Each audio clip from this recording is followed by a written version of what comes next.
Latest updates ఎప్పటికప్పుడు పొందడానికి big TV WhatsApp channel follow అవ్వండి. లింక్ డిస్క్రిప్షన్ లో ఉంది. అందరికీ నమస్తే, వెల్కమ్ టు బిగ్ టీవీ. నేను మీ Gauthami. Present Christmas celebrations Christians వాళ్ళ వరకు చేసుకోవడం ఓకే, కానీ తెల్లవారుజామున జరిగిన ఈ ఇన్సిడెంట్ తిరుపతిలో ఏదైతే ఉందో నిజంగా ముఖ్యంగా హిందూ మతాన్ని ఎవరైతే ఆరాధిస్తూ ఉంటారో వాళ్ళందరి మనోభావాల్ని దెబ్బతీసేటట్టు ఉన్నట్టయితే క్లియర్గా మనకు కనిపిస్తుంది. ఎందుకంటే శ్రీవారి విగ్రహానికి ఆ యొక్క టోపీ పెట్టడం కావచ్చు, అసలు వీళ్ళందరూ కూడా ఎందుకు ఇటువంటి చర్యలు చేపడుతూ ఉన్నారు, ఏ మతం వాళ్ళు ఆ మతాల్లో ఉండకుండా పక్కనున్న మతాలను ఎందుకని డిస్టర్బ్ చేస్తున్నారు, ఎందుకని ఇటువంటి చర్యలు చేపడుతున్నారు. సో వీటన్నిటి గురించి కూడా మాట్లాడుతాం. మనతో పాటు ఎప్పుడు కూడా సనాతన ధర్మాన్ని పాటించాలి, సనాతన ధర్మాన్ని భ్రష్టు పడకుండా ఉండాలి అని చెప్పి ఎప్పుడు కూడా పోరాడుతూ ఉంటారు. ఆయనే రాధా మనోహర్ దాస్ గారు ప్రజెంట్ మనతో పాటు ఉన్నారు. ఆయనతో మాట్లాడతాం. గురువు గారు నమస్తే అండి. హరే కృష్ణ తల్లి. హరే కృష్ణ అండి. అయితే క్రిస్మస్ వస్తుంది, ఓకే, ఎవరి పండగ వాళ్ళది, ఎవరు ఏ విధంగా చేసుకోవాలనుకుంటే చేసుకోవచ్చు. కానీ హిందువులకి ముఖ్యంగా ఎప్పుడూ కూడా దాడి చేస్తారు హిందూ దేవాలయాలపైనే, హిందూ దేవుళ్ళపైనే. అంటే హిందువులు మాట్లాడలేరనా, వాళ్ళకి మాట్లాడే ధైర్యం లేదనా? ఎందుకంటే ఇవాళ పొద్దున్న జరిగిన ఇన్సిడెంట్ తిరుపతిలోని అసలు దీన్ని ఏ విధంగా చూడొచ్చు అంటారు? ఎందుకని ఎక్కడ కూడా స్టాప్ పడట్లేదు అంటారు గురుగారు? హరే కృష్ణ. జై శ్రీరామ్. శ్రీ అన్నమాచార్య స్వామికి జై. నమో వెంకటేశ. అసలు ఇలా జరగడం అనేది కొత్త విషయం కాదు అని మీరు గ్రహించాలి. ఇప్పుడు తిరుపతిలో అన్నమయ్య విగ్రహానికి టోపీ పెట్టడం అనేది ఏదో నిన్నో ఇవాళ జరిగిన విషయం కాదు. గత 2000 సంవత్సరాలుగా వీళ్ళు టోపీ పెడుతూనే ఉన్నారు ప్రపంచానికి. మొరాకో అని దేశం ఉంది, అంతకుముందు ఏ మతం ఉండేది, ఇప్పుడు ఏ మతం ఉంది. ప్రపంచంలో అత్యంత పేద దేశంలో ఏ మతం ఉంది.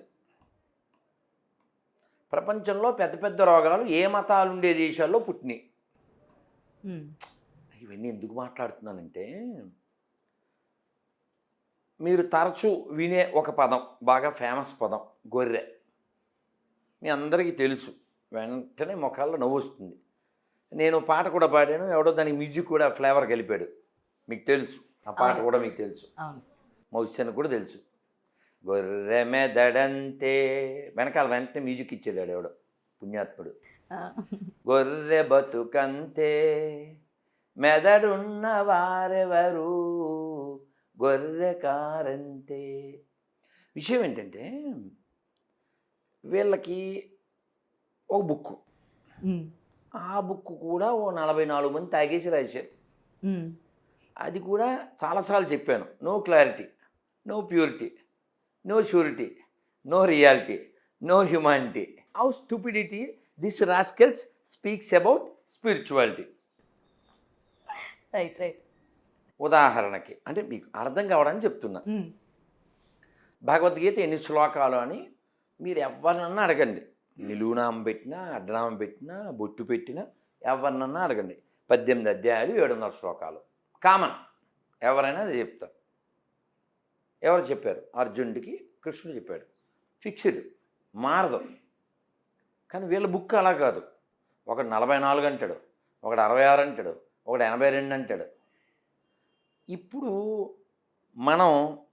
గుళ్ళోకి వెళ్ళి వచ్చానా, అక్కడ శివుడు దండం పెట్టి వచ్చాను, రాముడు దండం పెట్టి వచ్చాను, అమ్మవారి దండం పెట్టి వచ్చాను. కానీ ఎవడైనా ఓ చర్చికి వెళ్ళాడు, ఇంకో చర్చికి వెళ్తాడా?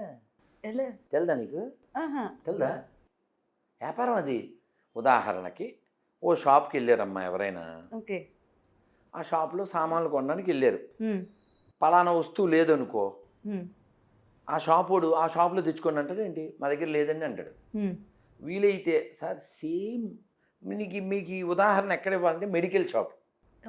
మెడికల్ షాప్కి వెళ్ళి నువ్వు ప్రిస్క్రిప్షన్ ఇచ్చావనుకో, సార్ సేమ్ మెడిసిన్ వేరే కంపెనీ, సేమ్ పర్లేదే ఇమ్మంటారా అంటాడు. మనకేమి తెలవకపోతే ఇచ్చేస్తాడు కూడా. కంపెనీ వేరు, సేమ్ మెడిసిన్ ఆఫ్ కోర్స్. అంటే వాళ్ళ కస్టమర్ని పోగొట్టుకోవడానికి ఇష్టపడరు కదా. ఎక్కడన్నా కొనుక్కో అంటాడా ఏంటి షాపుడు? ఏ షాపులోనూ కొనుక్కో అంటాడా? అండవు. మా షాపులోనే కొనండి. ఎందుకు కొనాలి? క్వాలిటీ ఉంది, ఏదేదో చెప్తారు. దట్స్ కాల్ వ్యాపారం. అవునా? సో ఈ చర్చి క్రైస్తవం అనేది వ్యాపారం, మాఫియా. ఇప్పుడు నువ్వు ఓ హిందూగా, వాళ్ళు ఎక్కడున్న వాళ్ళు అందరూ దేవుణ్ణి ఎవరైనా ఎలాగైనా పూజించవచ్చు అని చెప్పగలవా లేదా? నేను రామ అంట, నువ్వు శివ అంటావు, ఆవిడ కృష్ణ అంటది, ఆయన అల్లా అంటాడు, ఇంక జీసస్ అంటాడు, ఇంకోళ్ళు ఎవరో గోవింద అంటారు. మనకి అబ్జెక్షన్ ఏం లేదు. దేవుణ్ణి ఏ పేరుతో అయినా ఎవరైనా పిలవచ్చు అని ఎవరు చెప్పగలరు? హిందువులు మాత్రమే చెప్పగలరు. గుళ్ళోకి వెళ్ళి చెప్తాను నేను, దేవుణ్ణి ఏ పేరుతో అయినా పిలవచ్చు. మసీదులో చెప్పను, దేవుణ్ణి ఏ పేరుతో అయినా పిలవచ్చు చెప్పను. చర్చిలో చెప్పను. మరి ప్రపంచంలో అందరూ బాగుండాలని చెప్పేది ఎవరు? సర్వే జన సుఖినో భవ. ఎవరు చెప్తున్నారు? మనం మాత్రమే. అవునా? కాబట్టి అందరికీ స్వేచ్ఛనిచ్చింది ఎవరు? మనమే. భగవంతుణ్ణి పొందడానికి నీ ప్రయత్నం చెయ్యి, నువ్వు సాధన చెయ్యి, నీ అంతకు నువ్వు కష్టపడి తపస్సు చేసి పట్టుకో అని చెప్తాం మనం. కానీ పాషండ మతాలతో ప్రాబ్లం ఏంటంటే, వాడు వంట చేసాడు, ఇప్పుడు నువ్వు ఇంటికి వెళ్ళాక ఏం తింటావో నాకు తెలియదు, మేమైతే పండ్లు అయిపోయింది, నాకు గొడవ లేదు, మళ్ళీ రేపు మధ్యాహ్నమే నా భోజనం. కానీ నాకు హక్కు లేదు, నువ్వు కూడా పండ్లు తినాల్సిందే, లేకపోతే నువ్వు కూడా బిర్యానీ తినాలి. అసలు నాకేం హక్కు ఉందమ్మా? నీ నీ నీ యొక్క సిచ్యువేషన్ బట్టి నువ్వు టిఫిన్ తింటావో, భోజనం తింటావో, పండ్లు తింటావో, అది అప్ టు యూ కదా. అందరూ బిర్యానీ తినాలి ఆర్డర్ ఎత్తావు ఏంటి? వాళ్ళు ఆ టైపు. అందరూ దేవుణ్ణి మేం చెప్పిన పేరుతోనే పిలవాలి, మేం చెప్పినట్టే కొలవాలి అంటారు. ఇప్పుడు ఆ టోపీ ఎందుకు పెట్టాడు వాడు? ఎందుకు పెట్టాడు? ఆడిలో ఉండే పైశాచికత్వం. ఆ పైశాచికత్వం ఎందుకు వచ్చింది? వాడికి ఆ పుస్తకం నేర్పింది. వాడు పైన ఏం రాస్తాడు? పరిశుద్ధ, లోపలంతా అశుద్ధ. నువ్వు చదవగలవా? ట్రై చేస్తావా? ఏమన్నా? వద్దులేండి. మగవాళ్ళు కూడా చదవలేదు. ఆడవాళ్ళు కదా నాన్న, ఆడవాళ్ళు కాదు మగవాళ్ళు కూడా చదవలేరు, అంత పనికిమాంది వాళ్ళ బుల్బుల్ బుక్. గురుగారు, ఇప్పుడు మీరు అన్నారు కదా దేవుణ్ణి ఏ పేరుతోనైనా కొలవచ్చు అన్నది మన హిందూ మతంలోనే మనం చెప్తాము అని. అయితే హిందువుల్లోనే అటు జీసస్ కావచ్చు, ముస్లిం కావచ్చు, వాళ్ళని కూడా మనం కొలవచ్చు అని, అంటే అన్ని దేవుళ్ళు ఒకటే అని చెప్పి పిల్లలకి నేర్పించాలి, ఆ మతం వేరు ఈ మతం వేరు అన్నది వద్దు అని చెప్పి పేరెంట్స్ నేర్పిస్తూ ఉంటారు. దీన్ని మీరు సమర్థిస్తారా? ఖచ్చితంగా. చెప్పు తీసుకుని చెప్పులు బయట ఆల్రెడీ చెప్పు పట్టుకుని జితేందర్ రెడ్డి సినిమా హాల్లో చెప్పు పట్టుకుని చూపించా. ఎవరైనా సెక్యులరిజం అంటే చెప్పు తెగుద్దని, అంటే ఆ చెప్పులు మార్చాం, కొత్త చెప్పులు వచ్చింది. కామనే, చెప్పులు అయితే కామన్. ఎందుకని? అబద్ధం కదా. ఇప్పుడు నువ్వు ఊరికే పోలిక కోసం చెప్తున్నా, నువ్వు ఇక్కడ నిలబడి అనుష్కను నిలబెట్టి మేమిద్దరం సేమ్ హైట్ అంటావా ఏంటి? అంటావా? అనలేను. ఎందుకనలేవు? నేను కాదు కాబట్టి కదా. 5,000 సమానమా? కాదు. అమ్మ బొమ్మ సమానమా? కాదు. గుళ్ళో నంది ఊళ్ళో పంది సమానమా? కాదు. ఆవుని మేపేవాడు ఆవుని మేసేవాడు సమానమా? అన్ని మతాలు సమానమా? కాదు. నేను ఎందుకు చెప్పాలి? అబద్ధం ఎందుకు చెప్తాను బుద్ధి లేకున్నాను? కాకపోతే ఏంటంటే ఎప్పుడు కూడా రాధా మనోహర్ దాస్ గారు చిచ్చులు పెడతా ఉంటారు మతాలకి, మనుషులకి అని అంటూ ఉంటారు. నిజమా అబద్ధమా? నిజమే మీరు అన్నది. నేను ఇదే టీవీ ఛానల్లో పబ్లిక్లో రోడ్డు మీద క్షమాపణ చెప్తాను కూడా చెప్పానుగా. మరి చెప్పించచ్చుగా. నువ్వు నాతో ఏం చెప్పావు అంటే నేను అనుష్క సేమ్ అయితే అని చెప్పావు. అయితే నుంచో అన్నా, అబ్బాయి నేను నుంచోను, నేను సేమ్ అయితే అంటున్నావు. ఇంకా నువ్వు అబద్ధం ఆడుతున్నావు, నువ్వు తెలియట్లే. ఇప్పుడు ఎప్పుడైనా ఈ పోలీసు వాళ్ళు అదేదో నోట్లో పెట్టి చెక్ చేస్తారే, బ్రీత్ అనలైజర్. దేనికి? మందు తాగారో లేదా, ఎంత రికార్డు అన్నది చెక్ చేస్తారు. వాడిని అడిగారు, నేను తాగలేదన్నాడు. అయితే నోరు తెరన్నారు, నోరు తెరవట్లేదు అంటే ఏంటి దాని అర్థం? తాగాడు. నువ్వు అన్ని మతాలు సమానం అన్నాను నిరూపించాలిగా. మరి చిచ్చి పడతారు అంటే ఎలాగా? అది నేనంటుంది కాదురా వాళ్ళనే. అయితే ఓకే.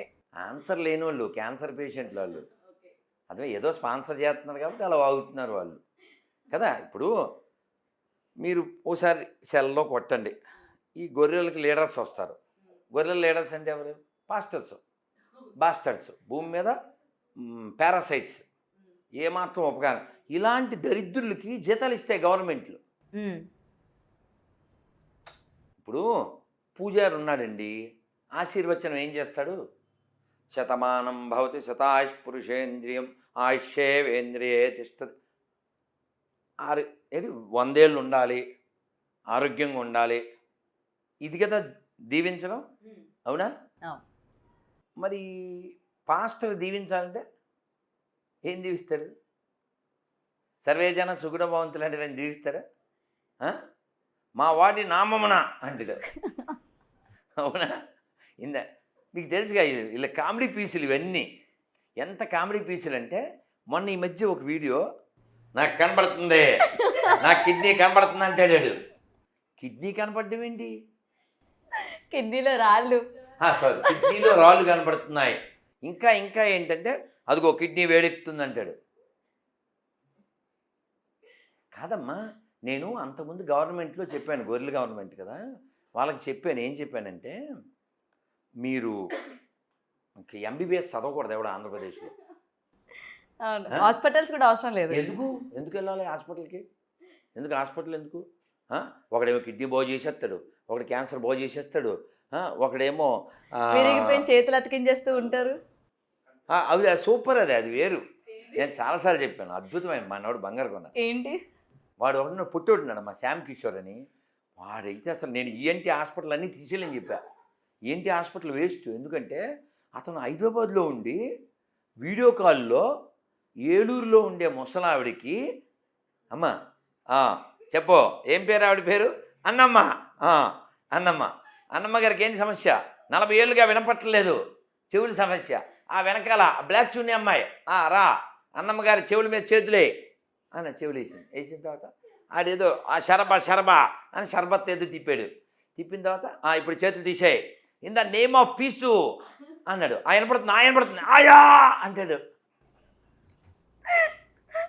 అదండి. కానీ నాకు తెలియగలుగుతున్నాను, వీడు వీడియో కాల్లో ప్రే చేస్తే 40 ఏళ్ళ నుంచి వినపడిన ఆవిడికి వినపడిపోతే ఈ ఈఎన్టీ వాళ్ళందరూ ఇంకెరగటికి వెళ్ళాల్సిందేగా. దేనికంటున్నా ఈ చదువులు? ఇంకో జోక్ చెప్పనా, హైయెస్ట్ జోక్ చెప్పనా? కిడ్నీలు బాగు చేస్తారా? కిడ్నీలో రాళ్ళు వచ్చేస్తుంటే వీళ్ళందరికంటే హైలైట్ ఆడు ప్రవీణ్ గడ నడవనప్పుడు ఎవరు, నేను నీకు పరిగెడదామని ఉందా అంటాడు. నడుద్దామని ఉందా అండో ప్రతి ఓడిని పరిగెట్టిచ్చేవే. ఈడెవడు అంత పొడుగున్నాడు. ఏమైంది మీకు? మా తూర్పుగోదావరి జిల్లా. ఏమైంది? నేను 2 అంతస్తుల నుంచి పడిపోయాను.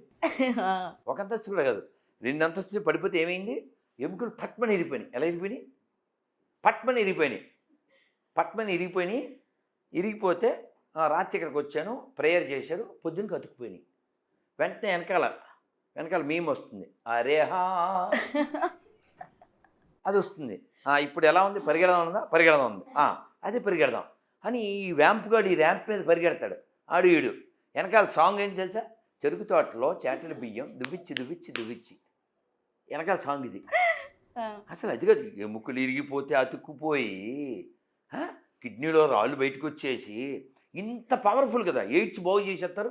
ఇంకా గొప్పది ఏంటంటే, ఓ ముసలావిడ పాడిందిరా పాట, నాకు రాదు. ఏది సార్? ముసలావిడ భలే పాడిందిరా. అంటే అసలు పాట పాడకూడదుగా.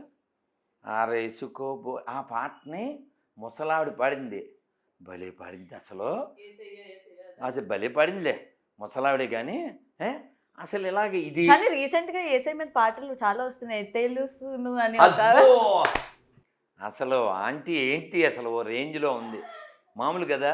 దాని మీద రీల్స్ అద్భుతంగా చాలా బాగా చేస్తున్నారు, రీల్స్ చేస్తున్నారు. ప్రసన్న ఎవరికి ప్రసన్నత లేకుండా కాసేపు మొగుడు అంటది, కాసేపు బిడ్డ అని ఎర్రగడ్డ, వాడే నా మొగుడు వీడే నా మొగుడు అంటుంటుంది. సో ఇక్కడ పాయింట్ ఏమిటంటే, అమ్మ ఇన్ని రోగాలు తగ్గించేస్తారు కదా, పెద్ద రోగాలు తగ్గించేస్తారు. క్యాన్సర్లు, ఎయిడ్స్లు, కొన్ని ఇళ్లల్లో అయితే దోమలు రాకుండా ప్రే చేస్తే దోమలు రాకుండా, బొద్దింకలు రాకుండా, ఎలకలు రాకుండా.